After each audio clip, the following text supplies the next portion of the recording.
Bonjour, bienvenue à tous pour une nouvelle vidéo. J'ai beaucoup de questions depuis 15 jours sur les choses à planter, à ne pas planter, le timing à respecter. On est sur une saison très très particulière cette année qui conduit à se poser vraiment beaucoup de questions. Pour faire court, il fait très très chaud depuis le 15 février et donc on a envie de mettre des choses qu'on met normalement en mai depuis le 15 février. Je suis plutôt dans une approche de dire qu'il faut respecter les saisonnalités. Je sais que ce n'est pas le cas de partout et qu'il y a eu beaucoup de ventes de légumes, notamment de la part de certains de mes confrères. J'avais vraiment envie d'insister là-dessus parce que la semaine dernière, vendredi, il a fait moins 3 degrés à ma porte et qu'a priori, pour ce week-end, il va y avoir exactement la même chose, du moins 2, moins 3 au réveil.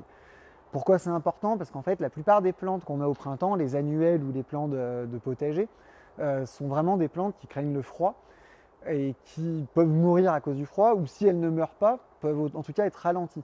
Donc en fait, on croit gagner du temps en anticipant la plantation, en fait on en perd, voire on perd carrément l'achat. J'avais vraiment envie d'insister là-dessus, parce que c'est vraiment des questions qui reviennent sans cesse. Après, je vais essayer de vous expliquer ce qui peut marcher, ce qui peut ne pas marcher maintenant. Il ne faudra pas hésiter à me reposer des questions en commentaire ou en message privé si vous avez des questions spécifiques pour telle ou telle plante. Je ne peux évidemment pas toutes les faire dans une vidéo de 5-6 minutes. Voilà, j'y tenais beaucoup. Donc au potager, je l'ai déjà dit dans ma dernière vidéo, je vous le redis, tout ce qui est tomates, aubergines, enfin tous les plants de légumes, c'est quand même vraiment trop tôt, sauf sous serre. Si vous êtes sous serre, les petites gelées du matin ne vont pas avoir une grosse importance. Donc on évite pour le moment. Donc là au potager, on peut faire salade, choux, oignons, patates, et en gros c'est tout. Vous pouvez aussi partir sur les semis, vous pouvez faire vos propres semis de tomates, etc. Sans aucun problème dès maintenant, à condition bien sûr de les garder en intérieur. Voilà. Ça c'est ce qui concerne le potager. Vu que j'ai pas grand chose à vous montrer en la matière, je vais plutôt vous parler de fleuris en respectant la même logique. Typiquement à ma droite, c'est les dipladénia. Le dipladénia, c'est la plante la plus utilisée au printemps pour les expositions plein soleil. Il y a une raison simple, elle est en fleurs dès maintenant et jusqu'au gelé d'automne. Donc en gros, il y a 6 à 8 mois de floraison, une énorme résistance au sec et plein de formes. Donc là, vous avez des petites tailles, des coupes, des espaliers, il y a vraiment énormément de formes, c'est une plante super intéressante. Par contre, si vous la mettez dehors et que ce week-end il gèle, vous allez avoir des gros problèmes. C'est une plante qui est assez frileuse. Donc voilà, on les a ici aujourd'hui pour un peu les montrer, pour un peu dire que ça va bientôt être le moment, mais je déconseille. Après, si vous les gardez un peu en intérieur, il n'y a pas de souci, vous pouvez tout à fait le faire. Voilà. Sur le plan inverse, les rosiers. Là, on est plutôt dans la dernière ligne droite pour les rosiers. Là, ils commencent à fleurir et tout. Niveau froid, il n'y a pas vraiment de problème. Vous pouvez les planter maintenant. Le rosier, plus il est planté tard, donc plus on avance dans le printemps, plus il va demander d'eau l'été. C'est le seul point à savoir. Voilà. Après, typiquement, et ça je vous en ai déjà parlé longuement au mois de mars, avril, c'est le dernier mois pour planter tout ce qui est haies, plantes extérieures, végétaux. Là, ici, j'ai quelques orangers du Mexique. Je ne vous refais pas le tour de la pépinière, on l'a déjà fait plusieurs fois, mais voilà, on est encore bien. A l'inverse, dans les arbres comme ça pérennes, tout ce qui est méditerranéen, donc les lauriers roses, les oliviers, les choses comme ça, la saison commence juste. Donc ça, vous avez encore le temps, en gros, jusqu'à quand vous voulez, parce que c'est des plantes beaucoup moins gourmandes en eau. Voilà. Ensuite, on va passer dans la deuxième serre là-bas, où on est vraiment sur le fleuri.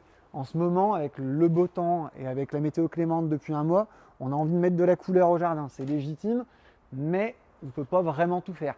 L'exemple typique que j'aurais, outre le dipladénia dont j'ai déjà parlé, c'est le géranium. On me demande depuis facilement 3 semaines du géranium. Alors je vous montrerai que j'en ai un petit peu pour ceux qui veulent vraiment prendre le risque, mais on est sur une plante pareille, très frileuse, très résistante au chaud, mais très frileuse. Donc voilà. Les alternatives, c'est quoi? Ça va être de mettre de la vivace, donc des plantes qui ne vont pas craindre le froid, voire qui vont revenir d'une année sur l'autre.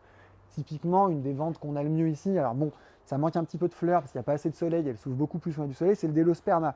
C'est une plante grasse, hyper résistante au sec, mais aussi hyper résistante au froid. Là, c'est des fleurs violettes, j'en ai qui arrivent demain en orange, en jaune, en blanc. C'est une plante très très intéressante. De manière générale, les plantes grasses de ce type-là sont en plein boom parce qu'on a des étés très chauds, des hivers très froids, même si cette année ça n'a pas été trop le cas. Et donc en fait, elles se conjuguent bien à toutes ces contraintes. L'Alstromeria qui est ici, hop là, avec une petite astuce là-dessus que je vais vous donner. Alors pareil, voilà, la fleur n'est pas encore tout à fait développée, on est en début de floraison, début de saison. C'est une vivace, plutôt mi-ombre, pas trop plein soleil, plutôt couvrante avec une petite capacité à monter à 50-60 cm et qui, si elle est bien nettoyée, va refleurir également tout l'été. L'astuce, en fait, ça va être vraiment d'aller tirer la tige en entier. Souvent, l'erreur qu'on fait, c'est d'aller couper les fleurs. Et en fait, la tige, elle reste alimentée en sève et donc la plante ne remonte pas en floraison. En enlevant l'intégralité de la branche, la plante, elle remonte et elle refleurit. C'est valable pour pas mal de plantes de ce type-là. Après, ça, on peut faire du cas par cas. Voilà. Ensuite, on rentre dans cette zone-là. Alors, il y a beaucoup de choses dans cette partie-là qu'on ne peut pas mettre. Alors, on me demande toujours, alors pourquoi vous les avez? Bah, voilà, pour montrer, pour dire qu'on va être prêt quand ce sera le moment. Par contre, pour la couleur, des choses comme le Lithodora, une plante un peu moins connue qu'un géranium, des choses comme ça. Le Lithodora, c'est une belle petite fleur bleue qui va fleurir assez longtemps, qui est couvre-sol, rampante, assez résistante au sec. Voilà, ça peut être une idée. L'anthémise va avoir une résistance au froid jusqu'à -2. On n'est pas sur des grosses résistantes, donc ça je déconseille pour le moment. Après, j'ai pas mal de clients qui tentent et apparemment elles ont plutôt bien résisté vendredi dernier au gelé relativement peu élevé. Voilà.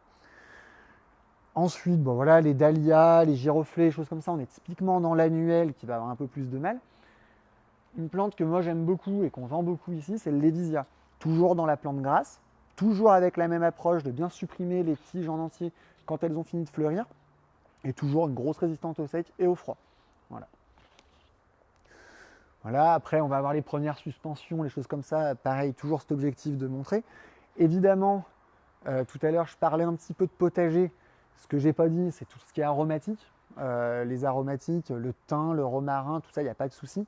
Après il y a certains aromatiques où c'est trop tôt, typiquement le basilic, l'aneth, le persil encore ça va, mais voilà, principalement les plantes on va dire de semis. Voilà. Mais ça après on a un gros choix et puis il va s'étoffer au fur et à mesure du temps. Et puis après la partie vraiment qu'on vend beaucoup en ce moment, c'est toutes les parties vivaces fleuries. Typiquement là la jaune c'est de la giroflée, l'arméria, des choses comme ça, ou le cœur de Marie, ou le pavot, voilà, enfin je ne vais pas toutes vous les faire, il y en a beaucoup. Vraiment de la plante fleurie maintenant, qui ne va pas craindre le froid et qui pourra en plus avoir la capacité de revenir d'une année sur l'autre. Et le dernier truc que j'avais envie de vous montrer, le dernier élément, ça va être vraiment tout ce qui est sédum. Toujours dans mon histoire de plantes grasses, alors bon, pour le coup, ils ne sont pas encore fleuris. Le sédum, c'est une plante grasse, plutôt couvre-sol, on dit de rocaille, mais qu'on utilise très bien en jardinière ou autre, vivace, résistante au sec et plein de couleurs. Celui-ci, il a un feuillage jaune, celui-là, un feuillage bleu, celui-ci, un feuillage bronze, et après, ils fleurissent. Celui-ci jaune, celui-ci blanc et l'autre plutôt rose. Donc en fait, c'est des couleurs très changeantes. Une plante très rustique et vraiment très intéressante. Voilà. C'était loin d'être exhaustif comme petit tour. J'avais vraiment envie de montrer un peu des petits exemples comme d'habitude. Après, dans l'idée, il ne faut pas hésiter à nous demander au cas par cas. On réexplique, on vous redirige, on vous redonne des idées. Sachez en tout cas qu'on est disponible pour vos projets, les projets d'aménagement jardin, c'est toujours le bon moment. Et puis on est ouvert tous les jours, 9h30, 19h30 en semaine, 9h, 18h le samedi et 9h30, midi et demi le dimanche. Voilà, je vous remercie, à bientôt.